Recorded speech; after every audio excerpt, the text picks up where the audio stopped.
Yes बच्चों, so as we have decided in the last class that we will start a 7-day series, right? So हम start कर रहे हैं from the topic electrochemistry, which is very important topic of chemistry, जो हमारे exam में 9 marks को क्या करता है, कवर करता है। तो सबसे पहले हम बात करेंगे कौन से टॉपिक से हमारे सबसे ज़्यादा क्वेश्चन हर साल पूछे जाते हैं, इलेक्ट्रोकेमिस्ट्री के कौन से सब टॉपिक है जो सबसे ज़्यादा इंपॉर्टेंट है। ओके, सो सबसे ज़्यादा आपके पूछे जाने वाले जो क्वेश्चन है which is standard electrode potential. Electrode potential के रिगार्डिंग आपके हर साल क्वेश्चन बनता है। गिब्स फ्री एनर्जी से डेफिनेटली क्वेश्चन बनता है, राइट, जहां पे ईएमएफ और गिब्स फ्री एनर्जी के बीच में रिलेशन पूछा जाता है। इसके साथ Nernst equation which is very very very important reaction. So अगर हम हमारे एग्जाम में क्वेश्चन देखेंगे तो हाई स्कोरिंग क्वेश्चन जो है वो इन्हीं टॉपिक से आते हैं, राइट। फिर आते हैं कंडक्टिविटी और कोलराउस लॉ, ये भी हमारे एग्जाम का बहुत इंपॉर्टेंट जो पोर्शन है वो कवर करते हैं, ठीक है। देन क्वेश्चन बनता है हमारा इलेक्ट्रोलिसिस एंड फेराडेज लॉ। यहाँ से थोड़े छोटे क्वेश्चन बनते हैं बट स्टिल यहाँ से क्वेश्चन आते हैं हमारे एग्जाम में, राइट। फिर आजकल तो बहुत कम अमाउंट में आ रहे हैं बट फ्रॉम बैटरीज और फ्यूल सेल, कोरोजन और डेफिनेशंस पे बेस्ड जो क्वेश्चन है वो अभी थोड़े कम आने लग गए हैं, राइट। बट यहाँ से क्वेश्चन आने की प्रोबेबिलिटी स्टिल है थोड़ी कम बट स्टिल प्रोबेबिलिटी है। तो हम इस चैप्टर के अंदर इन सारे टॉपिक्स पे बात करेंगे। ओके, सबसे पहले बात करते हैं इलेक्ट्रोकेमिस्ट्री क्या होता है। इलेक्ट्रोकेमिस्ट्री बेटा आपको नाम से पता चलेगा, इलेक्ट्रोकेमिस्ट्री मतलब कि एक ऐसी ब्रांच है केमिस्ट्री की जो इलेक्ट्रिकल एनर्जी और केमिकल एनर्जी के बीच में क्या करती है, कोऑर्डिनेशन बिठाती है, ठीक है। जिसके अंदर हम क्या करते हैं, इलेक्ट्रिसिटी को केमिकल एनर्जी में चेंज करते हैं और केमिकल एनर्जी से इलेक्ट्रिसिटी प्रोड्यूस करते हैं। इस तरीके से दोनों के अंदर कोऑर्डिनेशन बिठाने का काम जो है वो हमारी इलेक्ट्रोकेमिस्ट्री करती है, राइट। तो यहाँ पर कौन सा सेल हम कौन सी एनर्जी को कन्वर्ट करने के लिए यूज करेंगे, सो उसके बारे में बात करते हैं। सो कन्वर्जन अगर मान लो मुझे केमिकल एनर्जी से इलेक्ट्रिकल एनर्जी में करना है तो मैं यूज करूंगी बेटा गैल्वेनिक सेल, राइट। और अगर मुझे इलेक्ट्रिकल एनर्जी को केमिकल एनर्जी में चेंज करना है तो हम बात करेंगे इलेक्ट्रोलिसिस। ये सेल हम क्या करते हैं, इलेक्ट्रोलाइटिक सेल हम यूज करते हैं, ठीक है। अब हमारे कुछ इलेक्ट्रोकेमिकल सेल है। देखो इलेक्ट्रोलिसिस का मतलब है कि यहां पर क्या होगा ना, कि यहां पर जो इलेक्ट्रिकल एनर्जी है वो क्या करेगी, केमिकल रिएक्शन करवाने में हेल्प करेगी। सेकंड वर्ड है इलेक्ट्रोकेमिकल सेल। सो इलेक्ट्रोकेमिकल सेल क्या है, एक पूरी बड़ी ब्रांच है सेल्स की जिसके अंदर हम गैल्वेनिक सेल की भी बात करते हैं और इलेक्ट्रोलाइटिक सेल की भी बात करते हैं। दोनों सेल इलेक्ट्रोकेमिकल सेल के अंदर आते हैं, ठीक है। सो यहां पर गैल्वेनिक सेल इलेक्ट्रोकेमिकल सेल का फर्स्ट पार्ट है जिसको हम वोल्टिक सेल भी बोलते हैं। और यहां पर जो रिएक्शंस होती है वो स्पॉन्टेनियस है, हमें बाहर से कोई एनर्जी नहीं देनी पड़ती है, ठीक है, क्योंकि यहां पर केमिकल एनर्जी में केमिकल एनर्जी किस में चेंज होती है बच्चों, इलेक्ट्रिकल एनर्जी में चेंज होती है। तो ये जो रिएक्शन है ये स्पॉन्टेनियस होती है। जबकि अगर हम इलेक्ट्रोलिटिक सेल को यूज कर रहे हैं तो हमें बाहर से बैटरीज की हेल्प से वो रिएक्शंस करवानी पड़ती है, ठीक है। That's why it's called non spontaneous reaction, जो इलेक्ट्रिसिटी की हेल्प से क्या होती है, डिलीवर होती है, राइट। तो ये हमने कुछ सेल्स के पार्ट्स के ऊपर डिस्कशन कर लिया, राइट। अब हम कई बार वर्ड सुनते हैं डैनियल सेल क्या है। मैम डैनियल सेल क्या होता है, डैनियल सेल आते हैं हम क्वेश्चन छोड़ देते हैं। Actually Daniell cell galvanic cell का ही एक पार्ट है जिसमें कि हम क्या करते हैं, जिंक और कॉपर का इलेक्ट्रोड यूज करते हैं, उसी को डैनियल सेल बोलते हैं। तो गैल्वेनिक सेल का ही एक एग्जांपल है डैनियल सेल। इसमें बिल्कुल भी कंफ्यूज नहीं होना है। इसका मतलब ये सेल भी स्पॉन्टेनियसली वर्क करेगा और रेडॉक्स रिएक्शन में पार्टिसिपेट करेगा, ठीक है। As you can see in the diagram के अंदर आपको पता चल रहा है कि जो जिंक है वो क्या करेगा बेटा, एनोड की तरह काम करेगा और जो कॉपर है वो कैथोड की तरह काम करेगा। अभी आपको पता चल जाएगा कि कौन एनोड की तरह काम करेगा, कौन कैथोड की तरह काम करेगा जब मैं आपसे इलेक्ट्रोकेमिकल सीरीज की बात करूंगी, राइट। तो ये बात हो गई हमारी किसकी, डैनियल सेल के बारे में। तो जब भी यहाँ पर डैनियल सेल बनेगा या गैल्वेनिक सेल बनेगा तो ये दोनों आपस में सोल्ट ब्रिज की हेल्प से क्या करेंगे बेटा, जुड़ेंगे ये दोनों सेल, राइट। अब देखो स्टार्ट करते हैं हम गैल्वेनिक सेल, जिसमें डैनियल सेल और भी डिटेल में आपके साथ क्लियर हो जाएगा, ठीक है। गैल्वेनिक सेल क्या करता है बेटा, हमने ऑलरेडी बात कर ली है, केमिकल एनर्जी को चेंज करता है इलेक्ट्रिकल एनर्जी में, राइट। सो ये जो सेल है वो स्पॉन्टेनियसली वर्क करता है। अब देखो यहां पर हमने देखा है कि हमारे पास जिंक इलेक्ट्रोड है जो कि एनोड है, राइट, और कॉपर है जो कि क्या है बेटा, कैथोड है। देखो आप कैसे याद रखोगे, लेफ्ट साइड में हमेशा क्या होता है आपका एनोड होगा और राइट साइड में क्या होगा, कैथोड होगा। जो एनोड होगा, अब देखो ये जो दोनों जुड़े होंगे वो सोल्ट ब्रिज से जुड़े होंगे, दोनों जो सेल्स के कंटेनर होंगे वो सोल्ट ब्रिज की हेल्प से जुड़े होंगे। सोल्ट ब्रिज को हम ऐसे दो लाइंस से क्या करते हैं, डिनोट करते हैं। ठीक है। तो यहां पर ये जो एनोड जो होता है उस पे क्या होगा बेटा, ऑक्सीडेशन होगा। हमेशा याद रखना एनोड पे होगा ऑक्सीडेशन, ये हमेशा होगा, ठीक है। और कैथोड पे क्या होगा बेटा, जो कि कॉपर से बना हुआ है उस पे हमेशा होता है रिडक्शन। लेकिन यहां पर एक चीज चेंज होती है विच इज चार्ज। चार्ज दोनों सेल में, गैल्वेनिक सेल में और इलेक्ट्रोलिटिक सेल में डिफरेंट होते हैं। तो यहां पर अगर एनोड है, अगर हम गैल्वेनिक सेल की बात कर रहे हैं तो बेटा एनोड पे हमेशा नेगेटिव चार्ज होता है और कैथोड पर पॉजिटिव चार्ज होता है, ठीक है। तो हमारी बात हो गई कि एनोड पे ऑक्सीडेशन होगा, कैथोड पर रिडक्शन होगा, राइट। तो यहां पर मैं आप एक ट्रिक से इसे याद कर सकते हो विच इज LOAN, मतलब लेफ्ट साइड में ऑक्सीडेशन होगा एनोड पे, जो कि कैसा है बेटा, नेगेटिवली चार्ज है। सो ये जो लोन ट्रिक है वो गैल्वेनिक सेल के लिए है, ठीक है। अगर यही बात मैं इलेक्ट्रोलाइटिक सेल में करूंगी तो यहां पर मैं एनोड को पॉजिटिवली साइन दिखाऊंगी और कैथोड को नेगेटिवली साइन दिखाऊंगी, ओके बेटा। फिर यहां पर गैल्वेनिक सेल देखो, बात यह है कि एनोड पर होगा ऑक्सीडेशन, मतलब जो जिंक होगा, जिंक का क्या होगा, ऑक्सीडेशन होगा। So you can see in the reaction, right. यहां पर जिंक क्या कर रहा है बेटा, ऑक्सीडाइज्ड हो रहा है। मतलब ऑक्सीडेशन होने का मतलब है कि वो जो मेटल है वो इलेक्ट्रॉन डोनेट करेगा और उसकी ऑक्सीडेशन स्टेट क्या होगी, बढ़ जाएगी, ठीक है। सो एनोड पर ऑक्सीडेशन हो रहा है, इसका मतलब जिंक ने इलेक्ट्रॉन डोनेट किए हैं और क्या कर दिया, उसकी ऑक्सीडेशन स्टेट जिंक से चेंज होकर जिंक +2 हो गई, राइट। कैथोड पर होगा रिडक्शन, तो कॉपर ने क्या किया, ये जो जिंक ने इलेक्ट्रॉन दिए हैं उसी को एक्सेप्ट करा उसने और क्या करवा लिया बेटा, खुद का रिडक्शन करवा लिया, राइट। तो कॉपर का यहां पर रिडक्शन हो गया। इस तरीके से आप इसे याद रखोगे। अब यहां पर इस सेल को रिप्रेजेंट करने का एक तरीका होता है। आपके एग्जाम में जब क्वेश्चन आएगा तो ऐसे डायग्राम बन के नहीं आएगा, ना ही रिएक्शन देके आएगा। आपके एग्जाम में क्वेश्चन आएगा सेल नोटेशन करके। सेल नोटेशन में हमें ये पता चलेगा कि हमारे लेफ्ट साइड में एनोड है, ये याद रखना है हमें, लेफ्ट साइड में एनोड है, राइट साइड में कैथोड है, और ये जो सेल डिवाइड होती है वो सॉल्ट ब्रिज की हेल्प से होती है, मैंने आपको पहले ही बता दिया है, राइट। तो यहां पर रिएक्टेंट से प्रोडक्ट बना होता है, रिएक्टेंट से प्रोडक्ट बना हुआ है, राइट। तो जिंक जो है वो जिंक +2 में चेंज हो गया, ओके। और कॉपर जो है कॉपर +2 वो कॉपर में चेंज हो गया। इस तरीके से हम जो सेल है उसको रिप्रेजेंट करते हैं in the form of notation. और इसी टाइप से आपके पास क्वेश्चन बनेंगे जहां पर यहां पर आपको कंसंट्रेशन भी लिखी हुई मिलती है, ठीक है। ये तो यहां पर स्टेट हो गई, एलिमेंट की स्टेट हो गई, किस फॉर्म में इसने रिएक्ट किया है, और इसके ब्रैकेट में आपको मिलती है कंसंट्रेशन लिखी हुई, ठीक है। तो हम जब नन्स इक्वेशन पढ़ेंगे तो उसको यूज करेंगे। तो सेल नोटेशन आपको क्लियर हो गया। एनोड पे ऑक्सीडेशन होता है, कैथोड पे रिडक्शन होता है, which is very important, okay. Sign के बारे में हमने बात कर ली। अब देखो बच्चों, यहां पर जो इलेक्ट्रॉन का फ्लो होता है, आप देख रहे हो इलेक्ट्रॉन डोनेट किसने किया है, जिंक ने किया है, एनोड ने इलेक्ट्रॉन डोनेट किया है। दैट्स वाई जो इलेक्ट्रॉन का फ्लो होगा वो एनोड से कैथोड की तरफ होगा, तभी तो कॉपर इलेक्ट्रॉन एक्सेप्ट करेगा और रिड्यूस होगा, राइट। तो इस तरीके से यहां पर जो इलेक्ट्रॉन की डायरेक्शन होती है उसके बारे में हमने डिस्कशन कर लिया, राइट। अब बात आती है इलेक्ट्रोड पोटेंशियल की। इलेक्ट्रोड पोटेंशियल का मतलब है कि हर एक एलिमेंट की एक टेंडेंसी होती है इलेक्ट्रॉन गेन करने की, इलेक्ट्रॉन लूज करने की। उस टेंडेंसी को जहां पे हम पढ़ते हैं उसको बोलते हैं इलेक्ट्रोड पोटेंशियल। अब या तो वो एलिमेंट इलेक्ट्रॉन डोनेट करेगा या एक्सेप्ट करेगा, मतलब या तो उस एलिमेंट का क्या होगा, ऑक्सीडेशन होगा इलेक्ट्रॉन डोनेट करके, या इलेक्ट्रॉन एक्सेप्ट करके रिडक्शन होगा। तो इस तरीके से इलेक्ट्रोड पोटेंशियल हमारे पास दो तरीके के होते हैं, ठीक है।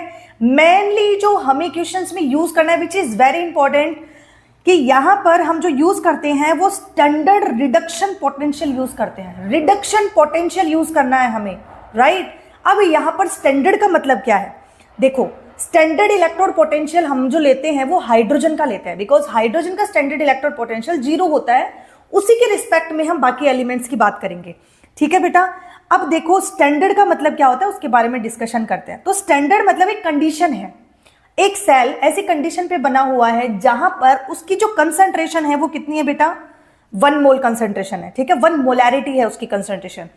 और यहां पर मान लो जो गैस ली गई है वो हाइड्रोजन गैस ली गई है, जिसपे कि टेम्परेचर जिसपे प्रेशर कितना है, 1 atm प्रेशर है, रूम टेम्परेचर पे वो सेल ऑपरेट हो रहा है। और ये जो इलेक्ट्रोड लिया गया है वो प्लेटिनम का लिया गया है, इसको बोलते हैं स्टैंडर्ड इलेक्ट्रोड पोटेंशियल, ठीक है। ये स्टैंडर्ड कंडीशन होती है। अब बिकॉज हमने कंडीशन में तो हमने 1 मोलर कंसंट्रेशन ली है, रूम टेम्परेचर लिया है और 1 atm प्रेशर लिया, लेकिन अगर मैंने स्टैंडर्ड, अगर मान लो मैंने हाइड्रोजन ले लिया है यहां पर, राइट, हाइड्रोजन गैस ले ली है विद द प्लेटिनम इलेक्ट्रोड, तो इसको हम बोलते हैं कि ये स्टैंडर्ड इलेक्ट्रोड हुआ। हाइड्रोजन जो है वो स्टैंडर्ड इलेक्ट्रॉन हुआ, ठीक है। अब देखो, अगर मान लो यहां पर कोई ऐसा है जो क्या कर रहा है बेटा, जिसका ई नोट पॉजिटिव है, अभी हम बात करेंगे इलेक्ट्रोकेमिकल सीरीज के बारे में, तो जहां पर अगर किसी का ई नोट पॉजिटिव है, इसका मतलब वो बहुत स्ट्रॉन्ग ऑक्सीडाइजिंग एजेंट है, मतलब सामने वाले का वो क्या करेगा, ऑक्सीडेशन करेगा। और मान लो अगर किसी का जो ई नोट है वो नेगेटिव है बहुत ज्यादा, तो वो सामने वाले का ऑक्सीडेशन वो क्या करेगा बेटा, एक स्ट्रॉन्ग रिड्यूसिंग एजेंट है, वो सामने वाले का क्या करेगा, रिडक्शन करेगा। ये बात आपको ध्यान रखनी है, ठीक है।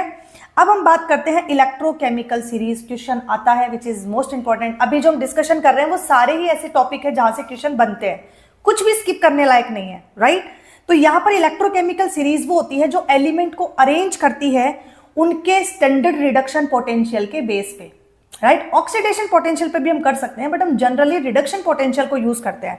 तो इलेक्ट्रोकेमिकल सीरीज का मतलब है कि उसने एलिमेंट को अरेंज कर लिया उनके रिडक्शन पोटेंशियल के बेस पे एट द स्टैंडर्ड कंडीशन, तो उसको हम बोलते हैं electrochemical series, right. So the electrochemical series is the arrangement of the element in order of their standard reduction potential, जिसको हम ई नोट से रिप्रेजेंट करते हैं, ठीक है। अब बच्चों के लिए सबसे ज्यादा टास्क आता है कि मैम इसको हम कैसे याद करें, ये याद नहीं होती है, हम कंपैरिजन नहीं कर पाते हैं, राइट। वैसे आपको यहाँ पर कोई प्रॉब्लम नहीं होगी, आपको वैल्यूज दी जाती है, राइट, एग्जाम के अंदर, बट स्टिल कई बार अगर ऑर्डर पूछ ले, रिएक्शन पूछ ले, बिकॉज इसके एप्लीकेशन पे कई बार क्वेश्चन बनता है, तब हमारी इलेक्ट्रोकेमिकल सीरीज जो है वो काम आती है। तो यहाँ पर आप एक ट्रिक से इसे याद कर सकते हैं। जैसे लिथियम के लिए हमने बोल दिया, लेके बाके बिहारी सरकार का नाम, मांगे आलू महान, जानकर फेंके कोई कद्दू, नीचे सुनाओ हाय चाप, ठीक है। तो इस तरीके से ट्रिक है, आप इसको एक बार देख लेना, जिससे कि आपको ये पता चल जाएगा कि यहां पर एग्जैक्टली हो क्या रहा है, ठीक है बेटा। तो यहां पर जो हमारा स्टार्टिंग जो एलिमेंट्स है, हाइड्रोजन के पहले वाले एलिमेंट है, उनके लिए ई नोट की वैल्यू होती है नेगेटिव, और हाइड्रोजन के बाद वाले के लिए ई नोट की वैल्यू होती है पॉजिटिव, ठीक है। अगर वो पॉजिटिव है तो वो ऑक्सीडाइजिंग एजेंट की तरह काम करेगा, राइट, और अगर वो नेगेटिव है तो वो रिड्यूसिंग एजेंट की तरह काम करेगा, मतलब सामने वाले का रिडक्शन करता है और खुद का क्या करता है, ऑक्सीडेशन करता है। तो आपने अभी भी देखा था, खुद का ऑक्सीडेशन कौन कर रहा था, एनोड कर रहा था, राइट। तो जब हम इलेक्ट्रोकेमिकल सीरीज बनाते हैं रिडक्शन पोटेंशियल के बेस पे, तो ऊपर वाला एनोड होता है और नीचे वाला कैथोड होता है। तो एनोड पर ऑक्सीडेशन होता है, मतलब एनोड खुद का तो ऑक्सीडेशन करेगा, सामने वाले का रिडक्शन करेगा। तो यहां पर हमें याद रखना है कि ऊपर वाले रिड्यूसिंग एजेंट है और नीचे वाले ऑक्सीडाइजिंग एजेंट है, which is very important to remember, because इसकी एप्लीकेशन से कई बार बिल्कुल शॉर्ट क्वेश्चन बन जाते हैं 2 से 3 नंबर के, ठीक है। तो इस चीज को बहुत ध्यान में रखना है कि इलेक्ट्रोकेमिकल सीरीज को जब हम अरेंज करेंगे तो हाइड्रोजन बिल्कुल मिड में रहता है, जिसके ई नोट की वैल्यू 0 होती है, ऊपर वाली वैल्यू नेगेटिव होती है, नीचे वाली वैल्यू पॉजिटिव होती है, ठीक है। जैसे मैं बता रही हूं उसको वैसे याद करना। यहां पर जो ऊपर वाला है वो एनोड है, नीचे वाला है वो कैथोड है। तो एनोड पे क्या होगा बेटा, ऑक्सीडेशन होगा। जो ऑक्सीडेशन सामने वाले का करता है वो रिड्यूसिंग एजेंट होता है, और जो सामने वाले का क्या करता है बेटा, ऑक्सीडेशन करता है, राइट। तो और उसका खुद का क्या होता है, खुद का उसका होता है रिडक्शन, तो वो एक ऑक्सीडाइजिंग एजेंट होगा। तो हम बोलेंगे कि एनोड क्या है, एक रिड्यूसिंग एजेंट है जो सामने वाले का रिडक्शन करता है, खुद का ऑक्सीडेशन करता है, और कैथोड जो है वो एक ऑक्सीडाइजिंग एजेंट है जो सामने वाले का ऑक्सीडेशन करता है और खुद का रिडक्शन करता है। इसमें बिल्कुल भी कंफ्यूज मत होना, this is very important. Anode पर ऑक्सीडेशन है, सामने वाले का उसने रिडक्शन किया है, कैथोड पर रिडक्शन हो रहा है, सामने वाले का उसने क्या करा है, ऑक्सीडेशन करा है, ठीक है। इस तरीके से हमें ये ट्रिक याद रखनी है। अब देखो बात आती है कि ये जैसे मान लो, अभी मैंने इसके बारे में तो बता दिया, जितना ज्यादा किसी का पॉजिटिव ई नोट होगा वो उतना ही ज्यादा स्ट्रॉन्ग ऑक्सीडाइजिंग एजेंट होगा, ठीक है। तो यहां पर आप इस टेबल के अंदर देख सकते हो, जितना ज्यादा किसी का पॉजिटिव होगा ई नोट, वो उतना ही ज्यादा स्ट्रॉन्ग ऑक्सीडाइजिंग एजेंट होगा। बच्चों यहां से डेफिनेटली क्वेश्चन बनेगा, बिकॉज जब हम बात करेंगे ई नोट निकालने की तो हमें आइडेंटिफाई करना पड़ता है कि एनोड कौन है और कैथोड कौन है। उस टाइम पे ये चीज बहुत काम आती है, ठीक है। तो ये जो चीज है उसे आप ऐसे याद रखोगे कि अगर किसी का ई नोट कंपैरेटिवली ज्यादा है तो वो ऑक्सीडाइजिंग एजेंट है, राइट। और अगर किसी का ई नोट कम है तो वो क्या है बेटा, रिड्यूसिंग एजेंट है, मतलब ऊपर की तरफ होगा एनोड, नीचे की तरफ होगा कैथोड। अगर वो एनोड है इसका मतलब उसकी वैल्यू नेगेटिव ज्यादा होगी, अगर वो कैथोड है इसका मतलब उसकी वैल्यू पॉजिटिव ज्यादा होगी, या फिर नेगेटिव अमाउंट में उसमें कम होगा, और बीच में होता है अपना हाइड्रोजन, ठीक है। इस तरीके से आप एनोड और कैथोड को आइडेंटिफाई करते हो, दिस इज वेरी इंपॉर्टेंट, ठीक है। अब देखो इसकी एप्लीकेशन क्या है। तो सबसे पहली एप्लीकेशन कि हम ये देखेंगे कि अगर मान लो आपसे ई नोट सेल पूछा जाए, electro reduction potential, standard electro reduction potential पूछा जाए, ई नोट सेल पूछा जा रहा है, ईएमएफ पूछा जाए, तो आप क्या करोगे? तो आपका फॉर्मूला रहता है कैथोड माइनस एनोड। ये लो, इस फॉर्मूले पे डेफिनेटली क्वेश्चन आ जाता है, मैक्सिमम चांसेस है यहां से क्वेश्चन बनने के। तो यहां पर आपको आइडेंटिफाई करना आना चाहिए कि कैथोड कौन सा है, एनोड कौन सा है। तो हमारा ईएमएफ निकालने का फॉर्मूला होता है स्टैंडर्ड कंडीशन पे कैथोड, ई nought cathode minus E nought anode. ठीक है, अगर मान लो ये जो रिएक्शन है, ये जो ई नोट की वैल्यू आई है बेटा, ये हमारी पॉजिटिव में है या फिर ज्यादा है 0 से, राइट, इसका मतलब रिएक्शन स्पॉन्टेनियस होती है। तो अगर मैं बात करूं गैल्वेनिक सेल की, तो गैल्वेनिक सेल स्पॉन्टेनियस था, इसका मतलब उसके ई नोट की वैल्यू क्या थी बेटा? पॉजिटिव थी। ठीक है, इस तरीके से आपके ऑब्जेक्टिव क्वेश्चन बन जाते हैं, राइट। सेकंड है इसकी एप्लीकेशन डिस्प्लेसमेंट रिएक्शन में, कौन किसको डिस्प्लेस करेगा, दिस इज वेरी इंपॉर्टेंट।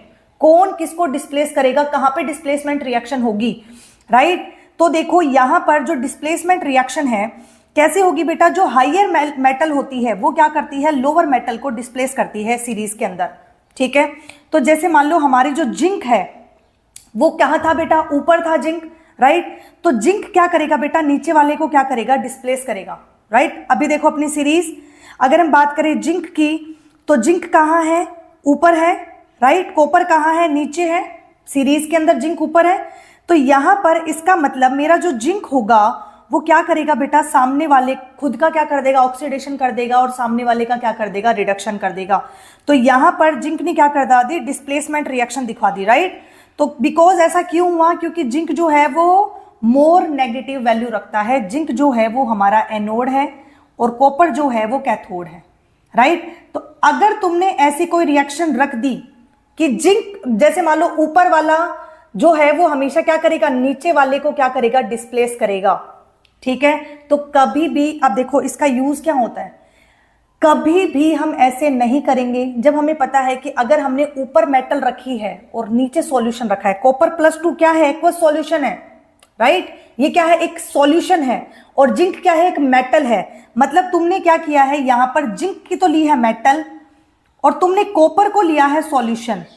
तो यहां पर क्या होगा बेटा? रिएक्शन डेफिनेटली होगी, वो उसको क्या कर देगा? डिस्प्लेस कर देगा, राइट। तो इस तरीके से डिस्प्लेसमेंट रिएक्शन पे क्वेश्चन बनता है, आपको याद रखना है। एप्लीकेशन भी आती है, डायरेक्ट एप्लीकेशन भी पूछ लेते हैं कई बार क्वेश्चन पूछ लेते हैं। ठीक है, फिर यहां पर हम क्या कर सकते हैं? प्रोडक्ट को, इलेक्ट्रोलाइटिक प्रोडक्ट को प्रेडिक्ट कर सकते हैं। जब हम इलेक्ट्रोलाइटिक सेल की बात करेंगे तो हमें पता चल जाएगा कि किस तरीके से रिएक्शन होती है, right. So ion with higher reduction potential get reduce first. जिस आयन का रिडक्शन पोटेंशियल ज्यादा होगा वो क्या करेगा बेटा? सबसे पहले डिस्प्लेस होगा, राइट। वो पहले रिड्यूस होगा बिकॉज उसका रिडक्शन पोटेंशियल क्या है? ज्यादा है। देन कोरोजन टेंडेंसी भी इसकी एप्लीकेशंस के अंदर आता है, राइट। जिस मेटल का क्या होगा? Highly negative E note value होगी, वो ऑक्सीडाइज्ड पहले होगी, राइट। उसका कोरोजन पहले होगा। तो ये बात हमें ध्यान रखनी है। इस तरीके से इसकी एप्लीकेशन हो गई। देन हम बात करते हैं EMF, very important portion. EMF से आपके डेफिनेटली क्वेश्चन बनता है। ईएमएफ निकालने का फॉर्मूला मैंने आपको पहले ही बता दिया था। देखो ईएमएफ क्या है? मान लो हमारे पास 2 इलेक्ट्रोड है, दोनों इलेक्ट्रोड का खुद का कुछ ना कुछ ई नोट है। इन दोनों ई नोट के बीच का जो डिफरेंस है उसको बोलते हैं, क्या बोलते हैं? EMF of the cell. Difference, इन दोनों के बीच के डिफरेंस को क्या बोलेंगे हम? EMF of the cell, right. तो यहां पर इसका फॉर्मूला होता है E nought cathode minus E nought anode, which is very important because मैं इसे नर्स्ट इक्वेशन में भी यूज करने वाली हूं। ठीक है, सो देखो अब समझने वाली बात यह है कि सबसे पहले, अब आपने फॉर्मूला तो याद कर लेना है बिकॉज बहुत ईजी है देखने में, राइट। लेकिन यहां पर जब आप ये फॉर्मूला अप्लाई करोगे तो आपके पास जो क्वेश्चन में सीरीज होनी चाहिए वो रिडक्शन पोटेंशियल पे बेस्ड होनी चाहिए, विच इज वेरी इंपॉर्टेंट। अगर उसका ऑक्सीडेशन दिया हुआ हो तो तुम क्या करोगे? उसको उल्टा करके मतलब उसके साइन को क्या कर दोगे? चेंज कर दोगे, वैल्यू सेम ही रखोगे। फॉर एग्जाम्पल हमारे पास है जिंक +2 और जिंक। तुमने देख रहा है कि यहां पर तो जिंक +2 है, जिंक +2 चेंज हुआ है जिंक में, मतलब यहां पर क्या हुआ है? इलेक्ट्रॉन एक्सेप्ट किए गए हैं तो रिडक्शन हुआ है, तो रिडक्शन पोटेंशियल ही गिवन है। देन यहां पर देखो कॉपर जो है, कॉपर +2 जो है वो कॉपर में चेंज हुआ है, 2 इलेक्ट्रॉन लेके, जैसे कि यहाँ पे जिंक ने भी 2 इलेक्ट्रॉन लिए हैं, कॉपर में चेंज हुआ है। इसका मतलब यहां पर भी तुम्हारे क्या हुआ है बेटा, रिडक्शन पोटेंशियल हुआ है। इसका मतलब अब तुम इसमें कोई साइन चेंज नहीं करोगे, एज इट इज फॉर्मूले को सीधा यहां पे अप्लाई कर दोगे।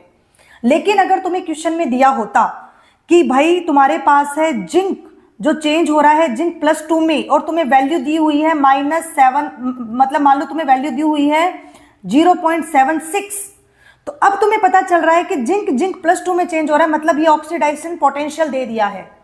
तो यहां पर तुम इसको रिडक्शन पोटेंशियल में चेंज करोगे, फिर ये फॉर्मूला अप्लाई करोगे, राइट। तो यहां पर तुम इसे चेंज करने के लिए क्या करोगे, जस्ट साइन चेंज करोगे। तो तुम्हारा नोटेशन दिखेगा ऐसा, और तुमने जस्ट साइन चेंज कर दिया। अब यहां पर ये रिडक्शन पोटेंशियल है और तुम इसे इजीली यूज कर सकते हो। ये बेटा ये गलती बच्चे बहुत ज्यादा करते हैं एग्जाम में, आपको ये मिस्टेक स्किप करनी है, which is very important to understand, okay. तो यहां पर हमने जस्ट फॉर्मूला अप्लाई करना है कि भाई ई cathode minus E nought anode, right. तो कैथोड, अब इसमें तुम आइडेंटिफाई करो कैथोड कौन सा है जल्दी से। जिसकी वैल्यू नेगेटिव है वो क्या है, एनोड है, राइट। जिसकी वैल्यू पॉजिटिव है वो कैथोड है, या कंपैरेटिवली जिसकी वैल्यू हायर नेगेटिव होगी वो एनोड होगा और लोअर नेगेटिव वाला कैथोड होगा, ठीक है। तो यहां पर ये एनोड है, ये कैथोड अप्लाई कर दो।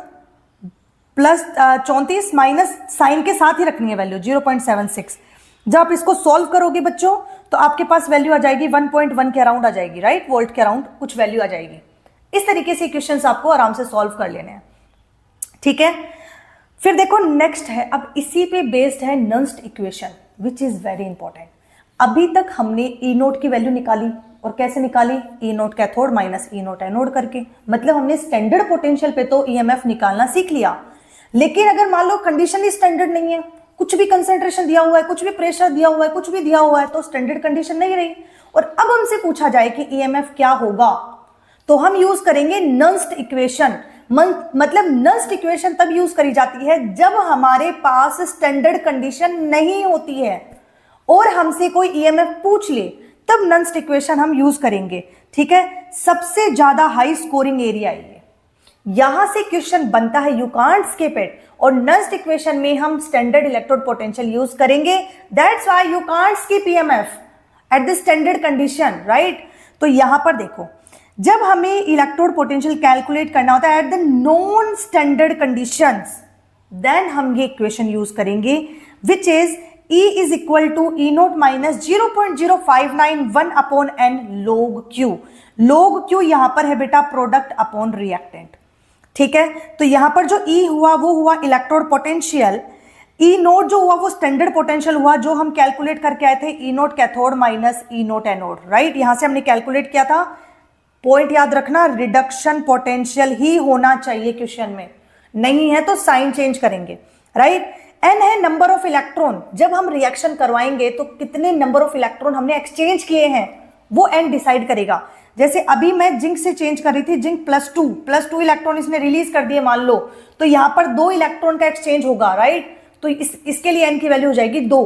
तो एन जो है वो एक्सचेंज इलेक्ट्रॉन है, रिएक्शन के अंदर जो ऑल ओवर आपका इलेक्ट्रॉन निकल के आएगा वो एन है, राइट। क्यू क्या है, रिएक्शन कोटेंट। रिएक्शन कोटेंट क्या है, product upon reactant and the normal condition, ठीक है। इस तरीके से आपको ये फॉर्मूला याद करना है, which is very important. So Nernst equation क्या है, E is equal to E naught minus 0.0591 upon N log product upon log reactant, right. log product upon reactant, ये आपका फॉर्मूला हो गया, ठीक है। अब मान लो अगर हमें कंसेंट्रेशन सेल दिया जाए तो हम दोनों की अलग अलग कंसेंट्रेशन लिखेंगे, जो कि मैंने आपको ऑलरेडी बता दिया है, ठीक है। इस तरीके से काम करेगा। अब फॉर एग्जाम्पल हमारे पास क्वेश्चन है, राइट। इस टाइप के क्वेश्चन आते हैं, बहुत आराम से आया हुआ एक क्वेश्चन है ये, ठीक है बच्चों। अब देखो इसके अंदर क्या दिया हुआ है हमारे पास, जिंक चेंज हो रहा है, जिंक +2 में ऑक्सीडेशन पोटेंशियल दे दिया आपको, राइट। और कॉपर चेंज हो रहा है, कॉपर +2 चेंज हो रहा है कॉपर में। तो यहां से जब आप कैलकुलेट करेंगे E नोट, अभी तो आपको दिया हुआ है, आप इसको डायरेक्ट यूज करो। अगर नहीं दिया होता तो आप क्या करते, आप यहां पे रिडक्शन पोटेंशियल में चेंज करते, फिर फॉर्मूले में वैल्यू पुट करते, राइट। तो यहां पर मैंने आपको बताया था ब्रैकेट में कंसंट्रेशन दी हुई होगी, तो यहां पर आपको कंसंट्रेशन दी हुई है दोनों की, राइट। कॉपर +2 की भी दी हुई है, जिंक की भी दी हुई है। तो आपकी जो रिएक्शन होगी वो कैसे होगी बेटा, इसको एज इट इज रिएक्शन में आप लगाओगे तो आपके पास वैल्यू आएगी देखो n कितने इलेक्ट्रॉन आपके चेंज होंगे, 2 इलेक्ट्रॉन चेंज होंगे, राइट। जिंक जो होगा वो चेंज होगा, जिंक +2 इलेक्ट्रॉन, और आपका जो कॉपर +2 होगा वो 2 इलेक्ट्रॉन को लेगा और बनाएगा कॉपर। अब हम इसकी ओवरऑल रिएक्शन लिखेंगे, राइट। तो हमारे पास रिएक्शन आई जिंक प्लस कॉपर +2, ये दोनों इलेक्ट्रॉन आपस में एक दूसरे से क्रॉस हो गए, तो यहां पर रिएक्शन आई जिंक +2 प्लस कॉपर, राइट। तो हमने जब रिएक्शन लिखी तो हमने कुछ भी चेंज नहीं किया, एज इट इज इसको लगाया है, राइट। तो हमारे पास ये हो गया रिएक्टेंट की कंसंट्रेशन, ये हो गई प्रोडक्ट की कंसंट्रेशन। तो प्रोडक्ट की कंसंट्रेशन में मैंने जिंक को रखा है, देखो आप क्वेश्चन में हमारा फॉर्मूला है E माइनस ई नोट की वैल्यू पुट कर दी -0.0591, एक्सचेंज इलेक्ट्रॉन 2 कैंसिल किया है ना, इसका मतलब एक्सचेंज इलेक्ट्रॉन हुए 2, तो n की वैल्यू आ गई 2 log प्रोडक्ट जो मुझे यहां पर दिया गया है, मैंने उस रिएक्शन को चेंज नहीं किया है, सिर्फ ईएमएफ निकालते टाइम हमने चेंज किया है, राइट। उसके अलावा हम रिएक्शन को चेंज नहीं करेंगे। तो यहां पर जो हमारे रिएक्शन निकल के आई उसमें जिंक +2 है प्रोडक्ट और कॉपर +2 है रिएक्टेंट, तो मैंने जिंक +2 की कंसंट्रेशन रखी और कॉपर प्लस की कंसंट्रेशन रखी। इस फॉर्मूले को मैंने सॉल्व किया तो हमारे पास ये वैल्यू आई। ठीक है बच्चों, इस तरीके से ये जो क्वेश्चन है वो सॉल्व होगा। यहाँ पे 2 मेजर कंफ्यूजन, ई नोट निकालते टाइम आपको रिडक्शन पोटेंशियल रखना है, बट जब सेल रिएक्शन लिखनी हो तो जो सेल नोटेशन दिया हुआ है, मैंने आपको बताया था सेल नोटेशन में ये प्रोडक्ट होगा आपका, ये रिएक्टेंट होगा, ये प्रोडक्ट होगा, ये रिएक्टेंट होगा, ये प्रोडक्ट होगा, दोनों रिएक्शन को एज इट इज लिखना है, फाइनल इलेक्ट्रॉन को कैंसिल करना है, और फिर जैसे आप इलेक्ट्रॉन को कैंसिल करोगे, भले आपको मल्टीप्लाई करके करना पड़े इक्वेशंस को, राइट, जैसे आपने इलेक्ट्रॉन को कैंसिल किया तो आपके पास रिएक्टेंट और प्रोडक्ट की कंसंट्रेशन आ जाती है, उसको आप फॉर्मूले में पुट कर दोगे। बच्चों ये कंफ्यूजन आपको बिल्कुल नहीं होना चाहिए। आई थिंक आप लोगों को ये पॉइंट क्लियर हो गया, which is very important to understand. यही मेन पॉइंट है जो हर बार बच्चों के एग्जाम में प्रॉब्लम क्रिएट करता है। ठीक है, अब हम बात करते हैं ईएमएफ के बीच में और थर्मोडायनेमिक के बीच में रिलेशन। यस, इलेक्ट्रोकेमिस्ट्री में आपके एक पार्ट आता है जिसमें हम थर्मोडायनेमिक को इंक्लूड करते हैं। ठीक है, जहां पर मान लो मुझे स्टैंडर्ड कंडीशन पे गिब्स फ्री एनर्जी निकालनी है, डेल्टा जी निकालना है, तो बेटा मैं क्या करूंगी, इसे मल्टीप्लाई करूंगी -NF ई नोट सेल से। ई नोट सेल हम निकाल के आ चुके हैं। ठीक है, तो यहां पर हमें स्टैंडर्ड कंडीशन पे गिब्स फ्री एनर्जी मिल जाती है, which is very easy to identify, right. N की वैल्यू हमें रिएक्शन के अंदर मिल ही जाएगी, एफ की वैल्यू फेराडेज वैल्यू है which is 96500 coulomb per mole, right, और ये ई नोट सेल। तो इस तरीके से इक्वेशन आपको याद करनी है, और यहां पर डायरेक्ट क्वेश्चन आपके इस इक्वेशन पे आते हैं। यहां पे ये बहुत इजी गोइंग रिएक्शन है।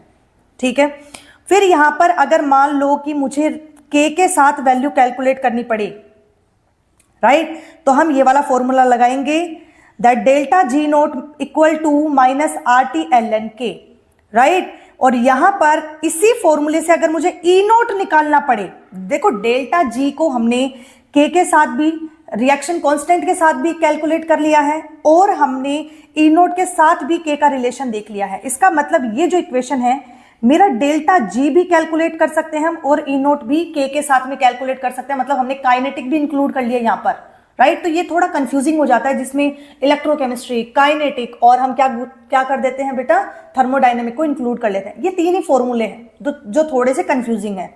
ठीक है, बट यहां से क्वेश्चन आने की प्रोबेबिलिटी अच्छी खासी होती है। तो अगर हमें डेल्टा जी को काइनेटिक के साथ में इंक्लूड करना हो, राइट, रिएक्शन कांस्टेंट के साथ में देखना हो, तो हम क्या करेंगे, delta G naught is equal to -RT ln K। K क्या है, प्रोडक्ट अपॉन रिएक्टेंट की कंसंट्रेशन ही तो है, राइट। और यहां पर अगर हमें ई नोट निकालना है तो वो कैसे निकालेंगे, E nought is equal to 0.0591 upon n log K। ये 3 फॉर्मूलाज आपको याद करने हैं। थर्मोडायनेमिक के साथ में इलेक्ट्रोकेमिस्ट्री की यहाँ पे जो कनेक्शन है वो थर्मोडायनेमिक का काइनेटिक के साथ में, हम काइनेटिक्स में दोबारा इसको डिस्कस करेंगे, राइट। और इलेक्ट्रोकेमिस्ट्री को काइनेटिक के साथ में हम जो रिलेशन दिखाते हैं उसको, इसके बारे में भी हम दोबारा बात करेंगे। पर ये चीज आपको यहाँ पर याद करनी है, और यहां से इन तीनों इक्वेशन से क्वेश्चन आपके बनता है एग्जाम में। ठीक है, सो आई थिंक आप लोगों को समझ में आ गया होगा। अब हम बात करते हैं इलेक्ट्रोलिसिस।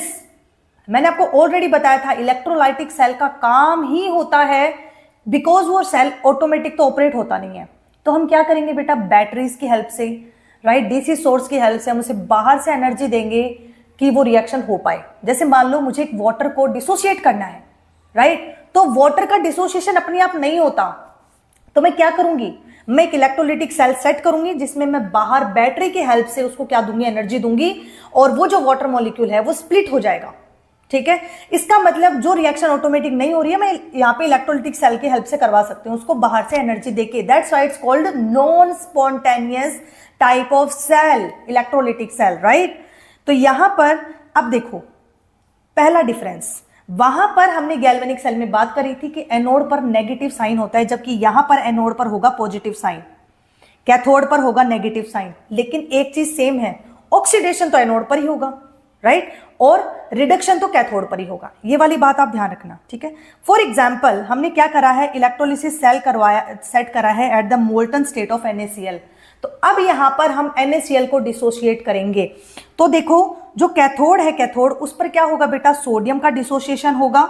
सोडियम क्या करेगा, अपना एक इलेक्ट्रॉन डोनेट करेगा, सोडियम क्या करेगा, कैथोड हो रहा है, कैथोड पर रिडक्शन होगा। अब यहां पर क्या है हमारे पास, NaCl है, तो यहां पर Na+ क्या करेगा, इलेक्ट्रॉन लेगा, और Cl- इलेक्ट्रॉन देगा। क्यों, क्योंकि कैथोड पर होता है रिडक्शन, तो सोडियम ने इलेक्ट्रॉन लिया और Na+ में चेंज हो गया। वो इलेक्ट्रॉन किसने दिया होगा, डेफिनेटली क्लोरीन ने दिया होगा। तो क्लोरीन जो है वो क्या हुआ बेटा, इलेक्ट्रॉन देके ऑक्सीडाइज्ड हो गया, और उसने यहां पर क्या कर दिए, 2 इलेक्ट्रॉन रिलीज करके खुद Cl2 गैस बना दिया। इसका मतलब इस रिएक्शन के अंदर क्लोरीन का एनोड पर क्या हो गया बेटा, ऑक्सीडेशन हो गया, और सोडियम ने इलेक्ट्रॉन लेके क्या करवा लिया, अपना रिडक्शन करवा लिया, right. That's type of reaction. Overall reaction में हमने NaCl को तोड़ा है 2 मोल ऑफ Na+ और Cl2 मॉलिक्यूल के अंदर, राइट। इस तरीके से इलेक्ट्रोलिटिक सेल होता है, आपको इतनी चीजें ध्यान रखनी है। अब यहां पे हम कोई भी सॉल्ट ब्रिज यूज नहीं कर रहे हैं, हम यहां पर यूज करेंगे battery, as you can see in the diagram, right. हमने यहां पर यूज करी है बैटरी, और ये जो सॉल्यूशन है वो एक कॉमन सॉल्यूशन हमने लिया है। ओके बच्चों, इस तरीके से ये जो रिएक्शन है वो हमारी प्रोसीड होती है, जिसको बोलते हैं इलेक्ट्रोलिटिक सेल। ठीक है, कई बार डिफरेंस आ जाता है आपके गैल्वेनिक सेल में और इलेक्ट्रोलिटिक सेल में, तो आप इस तरीके से दोनों में डिफरेंस बता सकते हो। ठीक है, अब हमने इलेक्ट्रोलिटिक सेल में जो उसके आगे हम बात करेंगे फेराडेज लॉ के बारे में। देखो ये भी आपके एग्जाम का पोर्शन है इंपॉर्टेंट, जिसमें लार्ज क्वेश्चन बनने की प्रोबेबिलिटी कम है, बट एटलीस्ट 3 नंबर तक क्वेश्चन बहुत आराम से फेराडेज से आ जाता है। ठीक है, तो फेराडेज लॉ क्या बोलता है, फेराडेज लॉ बोलता है कि भाई तुम्हारे इलेक्ट्रोड पर, अभी तक हम बोल रहे हैं चिल्ला चिल्ला के कि भाई कैथोड जो है, एनोड जो है वो इलेक्ट्रॉन देगा, राइट। एनोड इलेक्ट्रॉन देके क्या हो जाएगा, एनोड इलेक्ट्रॉन देके क्या हो जाएगा, ऑक्सीडाइज्ड हो जाएगा, राइट। कैथोड जो है वो इलेक्ट्रॉन लेगा और रिड्यूस हो जाएगा। तो यहां पर मतलब कि एनोड क्या कर रहा है बेटा, रिलीज हो रहा है, राइट। इलेक्ट्रॉन यूज करके रिलीज हो रहा है, सॉल्यूशन में जा रहा है, और कैथोड क्या कर रहा है, यहां पर डिपॉजिट कर रहा है अमाउंट को, राइट। तो ये कितना अमाउंट डिपॉजिट हुआ, कितना अमाउंट यहां पे डिसोसिएट हुआ, कितना अमाउंट टूटा है और कितना अमाउंट जाके कैथोड पर जुड़ा है, राइट। टाइम के साथ क्या होता है ना, एनोड का वेट तो कम होता जाता है बिकॉज उसका ऑक्सीडेशन हो रहा है, और जो कैथोड होता है उसका वेट बढ़ता जाता है क्योंकि वहां पे रिडक्शन हो रहा है। तो कितना अमाउंट यहाँ पे क्या हुआ, डिपॉजिट हुआ, कितना अमाउंट डिसोसिएट हुआ, इसके बारे में हम बात करते हैं फेराडेज लॉ में। सो फेराडे बोलता है, फेराडे के देखो 2 रूल्स हैं। तो फर्स्ट लॉ बोलता है आपका कि भाई तुमने जितनी इलेक्ट्रिसिटी पास करी है ना, उतना ही चार्ज क्या होगा, या तो डिपॉजिट होगा या डिसोसिएट होगा in the electrolytic cell, right. जितनी तुमने इलेक्ट्रिसिटी दी है उसके अमाउंट के डायरेक्टली प्रोपोर्शनल होता है तुम्हारा अमाउंट जो डिपॉजिट होगा या डिसोसिएट होगा। ये है Faraday's law. So Faraday's law says the mass of the substance deposit and liberated at the electrode is directly proportional to the quantity of electricity passed. This is very important. Okay, तो यहां पर हम बोल सकते हैं जो मास है, wait जो है वो डायरेक्टली प्रोपोर्शनल है, क्योंकि पास्ट जो आपने इलेक्ट्रिसिटी पास करी है उसके, राइट। तो जब हम Q का यहाँ पे डायरेक्टली प्रोपोर्शनल साइन हटाएंगे, राइट, तो हमारे पास आएगा क्या बेटा, Z। अब हमने Q पढ़ा है, Q is equal to IT, right. तो इस फॉर्मूले में जब मैं वैल्यू पुट करूंगी, डायरेक्ट साइन हटाऊंगी तो हमारे पास आएगा Z। तो हमारे पास फॉर्मूला आता है M is equal to ZQ, या जिसको हम सॉल्व करेंगे तो ZIT। ये हमारा फर्स्ट लॉ ऑफ फेराडे है, राइट, जिसमें Z जो है वो है इलेक्ट्रोकेमिकल इक्विवेलेंट, M जो है वो मास है, कितना डिपॉजिट हुआ या कितना लिबरेटेड हुआ, I जो है वो करंट है कि तुमने कितना करंट पास किया है, which is an ampere, right, and T is the time जो हम सेकंड में कैलकुलेट करते हैं। ये था फर्स्ट लॉ। सेकंड लॉ ये बोलता है कि मान लो कि तुमने क्या करा है कि जैसे मान लो कि तुमने क्या की है, सीरीज के अंदर सेल्स को लगा दिया है, राइट।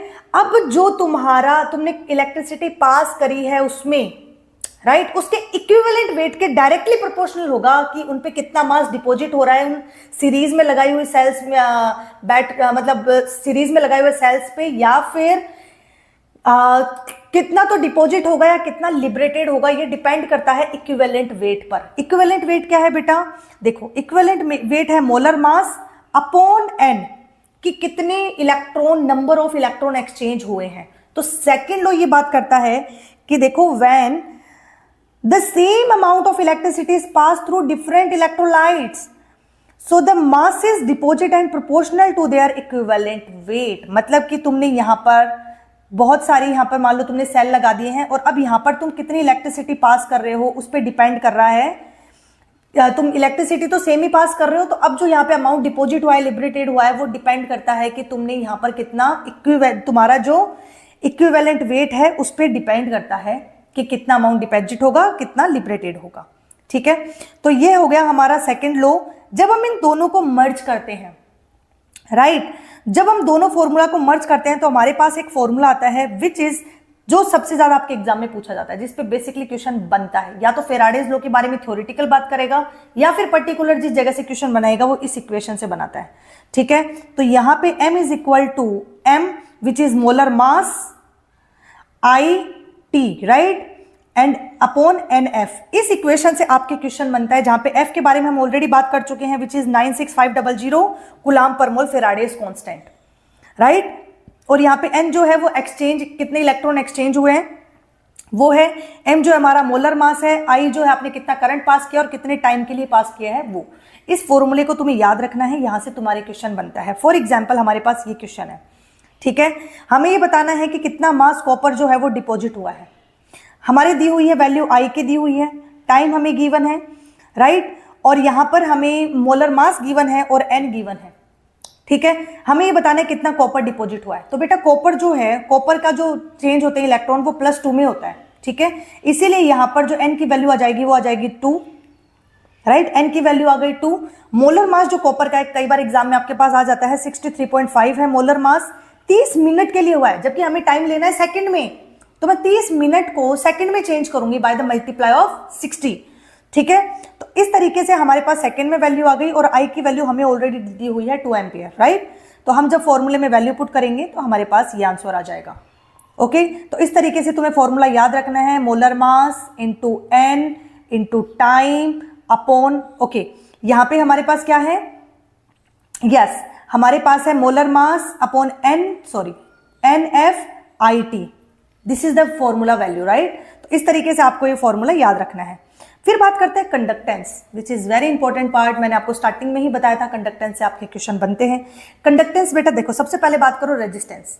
रेजिस्टेंस का मतलब होता है कि मान लो हमें इलेक्ट्रिसिटी फ्लो करनी है और उसमें जो बैरियर है, जो बैरियर आ रहा है, राइट, उसको बोलते हैं रेजिस्टेंस। तो रेजिस्टेंस जो होगा, जैसे मान लो हमारे पास ये वायर है, तो जितनी ज्यादा वायर की लेंथ होगी उतना ज्यादा रेजिस्टेंस होगा, और जितना ज्यादा इसका एरिया होगा उतना ही कम रेजिस्टेंस होगा।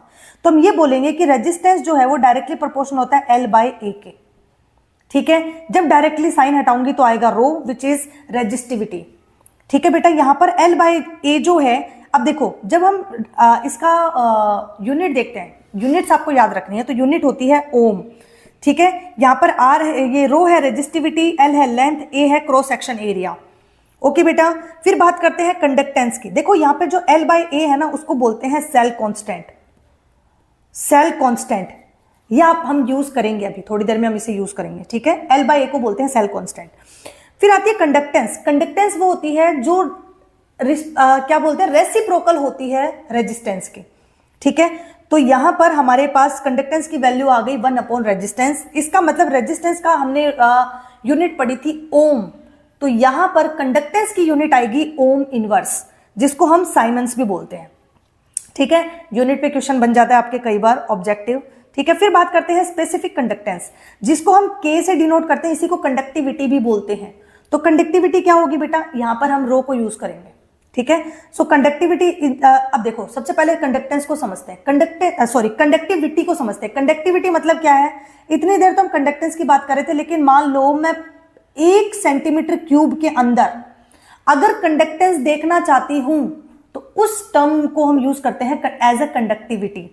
ठीक है, तो कंडक्टिविटी का जो फॉर्मूला होगा वो होगा इक्वल टू 1/रो, और रो का फॉर्मूला हम अभी पढ़ के आए थे, राइट। तो कंडक्टिविटी की जो यूनिट होगी वो होगी साइमन सेंटीमीटर इनवर्स। अभी हमने पढ़ा था ना, यहां पर R is equal to yes rho L/A। तो जब मैं यहां पर रो की वैल्यू निकालूंगी तो बेटा क्या हो जाएगा? R into A/L। R की यूनिट हम पढ़ के आए थे ओम, A क्या है? सेंटीमीटर, और L क्या है? Centimetre, right. तो यहां पर ये आ गया हमारे पास, okay 1 minute, that was L/A rho, ठीक है। This is centimetre, right, this is centimetre. तो यहां पर हम ओके सॉरी, ये तो हम सही कर रहे हैं बिल्कुल, यस। तो हमारे पास यहां पे यूनिट हो जाएगी सेंटीमीटर स्क्वायर और अपॉन सेंटीमीटर। तो जब हम इसको कैंसिल करेंगे तो हमारे पास आ जाएगा रो सेंटीमीटर, राइट। जब अब मैं इस रो को 1/, में लिखूंगी, 1/, में, तो हमारे पास यूनिट आएगी 1/रो सेंटीमीटर। तो यहां पर वैल्यू ऊपर चली जाएगी रो इनवर्स सेंटीमीटर इनवर्स, और रो इनवर्स को हम बोल रहे थे साइमन, तो हमारे पास यूनिट आ जाएगी साइमन सेंटीमीटर इनवर्स। इस तरीके से हमें यूनिट याद करने की जरूरत नहीं है, हम कैलकुलेट बहुत आराम से कर सकते हैं, ठीक है। फिर बात आती है मोलर कंडक्टिविटी। मोलर कंडक्टिविटी का मतलब है कि हमारे पास जो कंडक्टेंस आ रही है वो आ रही है due to 1 mole of ions, उसको बोलते हैं मोलर कंडक्टिविटी, ठीक है। तो कंडक्टेंस अगर हमारे पास 1 मोल इलेक्ट्रोलाइट की वजह से आ रही है तो उसको हम बोलते हैं conductivity. This is denoted by delta M, right. तो यहां पर डेल्टा एम का जो फॉर्मूला आता है वो आपके पास आता है K × 1000/C, जिसमें कि हम जो कंसंट्रेशन ले रहे हैं वो ले रहे हैं बेटा मोल के अंदर, ठीक है। तो इस तरीके से हमारे फॉर्मूला आता है और इसकी यूनिट आ जाती है, K की यूनिट हम अभी पढ़ के आए थे साइमन सेंटीमीटर इनवर्स, ठीक है। 1000, जिसका 1000 की तो कोई यूनिट नहीं है, राइट। यहां पर हम पढ़ेंगे मोल लीटर, लीटर को मैं लिखूंगी बेटा सेंटीमीटर क्यूब, तो यहां पर क्यूब से इनवर्स हट गया तो हमारे पास आ गई Simon centimetre square mole inverse unit. इस तरीके से हम यहाँ पे यूनिट कैलकुलेट कर सकते हैं बहुत इजीली, ठीक है। बेसिक यूनिट आप याद रखो, बाकी आप बहुत आराम से निकाल लोगे, ठीक है। फॉर्मूलाज आपको याद रखने हैं, इसका कोई ऑल्टरनेटिव नहीं है, वो आपको याद करने ही पड़ेंगे, ओके बेटा। फिर हम बात करते हैं कि जैसे मान लो मोलर कंडक्टिविटी और हमारी कंसंट्रेशन के बीच में क्या रिलेशन है।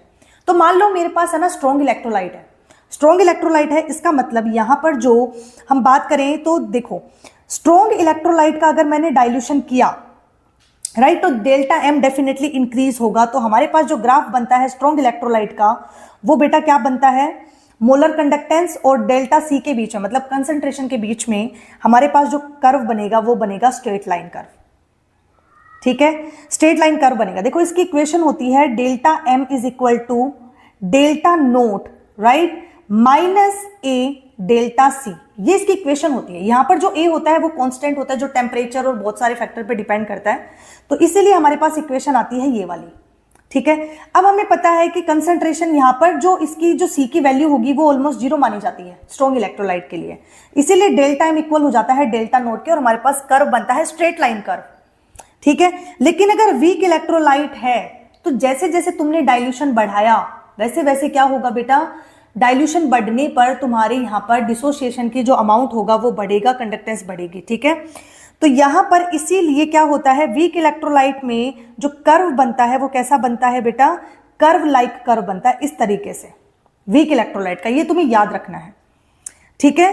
क्योंकि यहां पर जैसे जैसे तुमने डाइल्यूशन बढ़ाया वैसे वैसे नंबर ऑफ आयन इंक्रीज हो रहे हैं, राइट, बट वो एक पर्टिकुलर अमाउंट तक होंगे, तो तुम्हारा जो कर्व बनता है वो इस तरीके से बनता है, ये तुम्हें सिंपली याद रखना है, ठीक है। अब देखो नेक्स्ट है कोलराउस लॉ।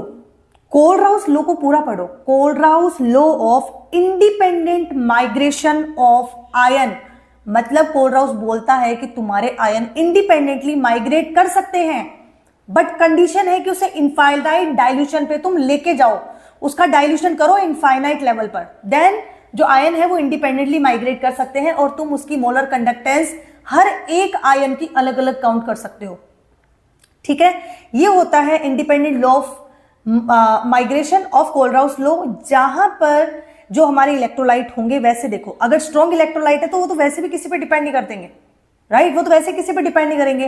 तो ये जो कोलराउस लॉ लगता है वो वीक इलेक्ट्रोलाइट के लिए वर्क करता है, ध्यान रखना ये बात। सो हम बोल सकते हैं at infinite dilution each ion contribute independently to the molar conductivity of the electrolytes but for the weak electrolytes, right. तो हम यहां पर क्या कर सकते हैं, हर इस लॉ को यूज करते हुए हर एक इलेक्ट्रोलाइट का क्या कर सकते हैं, हर एक आयन का क्या कर सकते हैं, कंडक्टिविटी चेक कर सकते हैं। तो जब हमें मोलर कंडक्टेंस निकालनी हो इनफाइनाइट डाइल्यूशन पर, राइट, तो हम पॉजिटिव का अलग रोल दिखा सकते हैं, नेगेटिव का अलग, मोलर कंडक्टेंस दोनों की सबकी अलग अलग ले सकते हैं, जिसको बोलते हैं delta naught positive, delta naught negative. यहां पर जो डेल्टा नोट पॉजिटिव वो लिमिटिंग मोलर कंडक्टिविटी है फॉर कैटायन, और डेल्टा नोट नेगेटिव जो है वो इनफाइनाइट डाइल्यूशन पे, लिमिटिंग का मतलब इनफाइनाइट डाइल्यूशन पे है molar conductivity of an ion. तो फॉर एग्जाम्पल मेरे पास क्वेश्चन दिया हुआ है CH3 डबल बॉन्ड OH, मुझे इसकी मोलर कंडक्टेंस कैलकुलेट करनी है, ठीक है बेटा। तो आपको एग्जाम्पल के अंदर ऑलरेडी मेंशन होगा, जहां पर तुम्हें HCl की कंडक्टेंस दी गई होगी, राइट, HCl के बारे में तुम्हें दी गई होगी, और तुम्हें यहां पर मोलर कंडक्टेंस दी गई होगी CH3 डबल बॉन्ड ONA के बारे में दी गई होगी, राइट, और NaCl के बारे में दी गई होगी। अब तुमसे पूछा गया है CH3 डबल बॉन्ड OH बताओ, तो तुम्हें यहां पर CH3 double bond OH, right, इसको कैलकुलेट करना है, प्लस तुम्हें क्या चाहिए, हाइड्रोजन चाहिए जो HCl से मिलेगा, ठीक है। तो इन दोनों को तुम जोड़ोगे और इससे NaCl को क्या करोगे, माइनस करोगे। इस तरीके से यहां पर आपको क्वेश्चन सॉल्व करने हैं, जिनको यूज करना है उनको तुम प्लस करोगे, क्योंकि तुम्हें यहां पर CH3 double bond ONA minus से CH3 डबल बॉन्ड O चाहिए, और HCl से तुम्हें हाइड्रोजन चाहिए, पर तुम्हारे पास एक्स्ट्रा क्या है, एक्स्ट्रा तुम्हारे पास है Cl और यहां पर है Na। तो जो तुम्हारे पास एक्स्ट्रा है ना उसको तुम माइनस करोगे, ये वैल्यूज तुम्हें एग्जाम में दी हुई होती है, ठीक है। तो जो तुम्हारे पास गिवन था उसको तुमने जोड़ा, जो तुम्हें एक्चुअली चाहिए था, बिकॉज तुम्हें यहां पर molar conductance CH3 double bond OH की कैलकुलेट करनी है। तो यहां पर तुमने यहाँ पे CH3 double bond O minus उठाया, यहाँ पे H प्लस उठाया, और जो तुम्हें कैंसिल करना है, मतलब जो तुम्हारे पास एक्स्ट्रा है उसको तुम माइनस कर देते हो, मतलब तुमने इंडिपेंडेंसी दिखा दी आयंस की इस तरीके से यूज करके, इसको बोलते हैं कोलराउस लॉ, ठीक है बेटा। अब यहां पर आपके क्वेश्चंस बनते हैं, इन पोर्शन से क्वेश्चन बनते हैं, ठीक है। तुमसे पूछा जाता है डिग्री ऑफ डिसोसिएशन। अगर तुमने स्ट्रॉन्ग इलेक्ट्रोलाइट देखा तो डिग्री ऑफ डिसोसिएशन उसका 1 होगा, राइट, 100% डिसोशिएट होता है वो। लेकिन अगर वीक इलेक्ट्रोलाइट है, मैंने आपको बताया था कोलराउस वीक इलेक्ट्रोलाइट पे अप्लाई होता है, तो तुम यहां पर क्या करोगे, molar conductance upon molar conductance eight infinite dilution, जो कि तुमने यहां पर इसको कैलकुलेट किया कोलराउस लॉ से, अभी मैंने ऊपर बताया था वहां से, और डेल्टा M तुमने कैलकुलेट किया है K/1000/C से। इन दोनों के जब तुम डिवाइड करोगे तो तुम्हारे पास आ जाएगा डिग्री ऑफ डिसोसिएशन, राइट। फिर हम बात करते हैं Ka कैलकुलेट करना। तो Ka कैलकुलेट करना यहां से आपके बहुत रेयरली क्वेश्चन बनता है, ठीक है, जो इक्वल होता है C multiply square of degree of dissociation upon 1 minus alpha से, ठीक है। अब यहां पर देखो, अब इस लेवल से आपके क्वेश्चन कम बनते हैं, बट आपको एप्लीकेशन में इसको इंक्लूड करना है, ठीक है। अब आपके पास ये क्वेश्चन दिया हुआ है जिसमें आपके पास K की वैल्यू है और आपसे पूछा गया है मोलर कंडक्टिविटी कैलकुलेट करनी है, C की वैल्यू दी हुई है। मोलर कंडक्टिविटी अभी तुम पढ़ के आए हो, हमारे पास फॉर्मूला है, राइट, K/1000/C से वैल्यू पुट करो और क्वेश्चन सॉल्व करो, right. So 1.2 into 10⁻³ Simon centimetre square multiply 100 divided by concentration, तो आपके पास यहाँ पर वैल्यू आ जाती है K की। इसी K को तुम यहाँ पर अप्लाई करते हो, और ये वाली वैल्यू तुम अभी कैलकुलेट करके आए थे कोलराउस लॉ से, ठीक है। इस तरीके से ये सारे क्वेश्चन बेटा मिले जुले आते हैं, कंडक्टेंस से यहां तक क्वेश्चन आपके बनते हैं, विच इज वेरी इंपॉर्टेंट, राइट। फिर आती है बैटरीज, फ्यूल। देखो पहले यहां से क्वेश्चन बनते थे, अब नहीं बनते, तो आपको सिर्फ यहां से objective type of question ready करने हैं। अगर फिर भी कुछ आ जाए तो आपको ये पता होना चाहिए कि कौन सी जो सेल है वो एनोड की तरह काम कर रहा है, कौन सा कैथोड की तरह काम कर रहा है, आप इसके ऊपर आराम से लिख सकते हो। बट यहां से क्वेश्चन आपके नहीं बनते हैं, स्मॉल क्वेश्चन बनते हैं, ठीक है, उसी अकॉर्डिंग हम इसे कंटिन्यू कर रहे हैं। तो आपके देखो टाइप ऑफ जो बैटरीज होती है या फ्यूल्स होता है, वो फ्यूल सेल्स होते हैं, वो देखो बेटा बैटरीज जो होती है वो आपके 2 टाइप की होती है, प्राइमरी बैटरी, सेकेंडरी बैटरी, ठीक है। और फ्यूल सेल जो तुम्हारा होता है वो हाइड्रोजन ऑक्सीजन को बोलते हैं फ्यूल सेल, राइट। इस यहां पर क्वेश्चन बन जाता है हाइड्रोजन ऑक्सीजन को फ्यूल सेल बोलते हैं, as you can see in the diagram, right. ये आपका एनोड है ऑक्सीजन और ये आपका कैथोड है हाइड्रोजन। ठीक है। फिर बात आती है बैटरीज की। बैटरीज प्राइमरी और सेकेंडरी टाइप की होती है। प्राइमरी बैटरी का मतलब है कि वो दोबारा रिचार्ज नहीं, तुम उसे दोबारा चार्ज नहीं कर सकते। जैसे तुम्हारे सेल्स आते हैं जो तुम बैटरी घर में यूज करते हो ना, रिमोट सेल यूज करते हो, वॉचेस में यूज करते हो, उसको दोबारा चार्ज नहीं कर सकते, वो आपकी प्राइमरी टाइप ऑफ बैटरीज है, राइट। तो वो नॉन रिचार्जेबल होती है। एक तुम गाड़ी में लगाते हो, जैसे व्हीकल्स में यूज करते हैं, बड़ी बड़ी गाड़ियों में यूज करते हैं, तो वो होती है तुम्हारी रिचार्जेबल, जो कि सेकेंडरी टाइप की बैटरी होती है, ठीक है। वो बनी होती है लेड और एसिड बैटरी से। और जो तुम्हारी प्राइमरी बनी होती है उसको बोलते हैं ड्राई सेल। अब देखो बेटा, ड्राई सेल जो है तुम्हारा, वो कैसे होता है। देखो, पहली बात, ये तुम्हारा जिंक का कंटेनर रहेगा, जिंक का बना हुआ, राइट, जिंक का कंटेनर रहेगा। और वो क्या करेगा बेटा, यहाँ पे पेस्ट भरा जाएगा NH4Cl और Zn जिंक क्लोराइड का, ठीक है। अमोनियम क्लोराइड और जिंक क्लोराइड का इसमें पेस्ट भरा जाता है। और तुम्हारा जो कार्बन रोड होता है वो तुम्हारे बीच में डाली जाती है। तो यहां पर जिंक का कंटेनर जो है वो कैसा है बेटा, तुम्हारा जो जिंक का कंटेनर है वो है एनोड, और तुम्हारा जो कार्बन है वो है यहां पर कैथोड, ठीक है। और उसके अराउंड, कार्बन रोड के अराउंड में भरा जाता है MnO2। इस तरीके से तुम्हारा बनता है ड्राई सेल। इतना काफी है इस एग्जाम के लिए। इस टॉपिक से यहां से बाहर क्वेश्चन आपके नहीं बनते हैं, ठीक है। नेक्स्ट आता है कोरोजन। कोरोजन, अगर तुमने अपने आसपास आयरन वगैरह देखा होगा, क्या होता है, टाइम के साथ उसमें क्या लग जाती है, जंग लग जाती है, रस्टिंग हो जाती है, ठीक है, उसको बोलते हैं कोरोजन। मतलब वो जो मेटल है वो ऑक्सीडाइज हो गई, राइट। तो बेसिकली कोरोजन क्या होता है कि टाइम के साथ मेटल क्या होती है, डिग्रेड होने लग जाती है, ठीक है। अब देखो, अब मान लो तुमसे रस्टिंग ऑफ आयरन की इक्वेशन पूछी जाए तो तुम कैसे बताओगे। आयरन जो है वो आसपास की ऑक्सीजन और वाटर की प्रेजेंस में क्या होती है बेटा, यहां पर वो क्या हो जाती है, चेंज हो जाती है इसकी, यस, चेंज हो जाती है किसमें, Fe2O3 में, और वाटर मॉलिक्यूल के साथ में क्या बना लेती है, बॉन्ड बना लेती है, ठीक है। अब अगर मुझे इसको रस्टिंग से बचाना है तो मैं क्या करूंगी बेटा, यस, इसका प्रिवेंशन कैसे करूंगी, मैं इसका गैल्वेनाइजेशन करवा सकती हूं, मैं इस पर पेंट कर सकती हूं, ठीक है। और कैथोडिक प्रोटेक्शन से हम इसको क्या कर सकते हैं, प्रोटेक्ट कर सकते हैं। इस टाइप से आपका कोरोजन हो गया, राइट। तो यहां पर हमारा ये जो चैप्टर है ये कंप्लीट हो जाता है। बेसिकली जो सबसे ज्यादा क्वेश्चन बनते हैं वो नस्ट इक्वेशन से बनते हैं। Don't skip the point, Nernst equation, ठीक है। कोलराउस लॉ, कंडक्टेंस, ये बहुत इंपॉर्टेंट पार्ट है।